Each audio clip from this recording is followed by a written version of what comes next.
The salt marshes, together with the oyster beds and shellfish beds, together with the deeper in the water eelgrasses, were actually collaborating. They were not competing. They were actually exchanging the energy, the water, the food, and supporting coexistence, in this case of the species of beautiful fiddler crabs that are all these little holes here are actually homes of the fiddler crabs.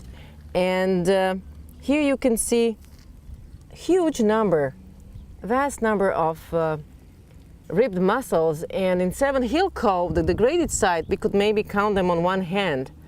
And here they're actually, every time we come, this is now third season, we are seeing more and more species. The collaboration is really working. The ribbed mussels and fiddler crabs, one of the major bioturbation species, because they live in a sediment and are constantly working in the mud, bringing oxygen and harvesting the nutrients.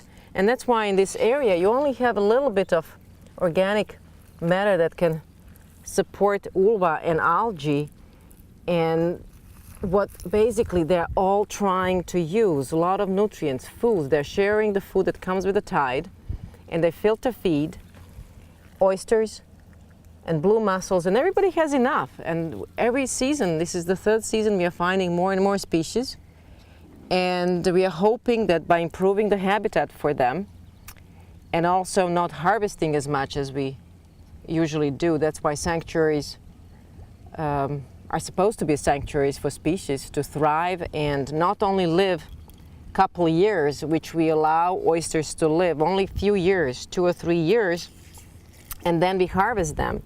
Here you can see how they coexist. There's a little tiny crab attacking me here. So, hi buddy, look at that. So there you have a beautiful species of ribbed mussel and oyster attached to it. So the oysters, when they're 2 to 3 years old, about 3 inches big, we harvest them. But some species of oysters can live up to 80 years. So if we could just leave them long enough to establish their habitat and also to provide a habitat for other species, I think this whole restoration process would be much more successful.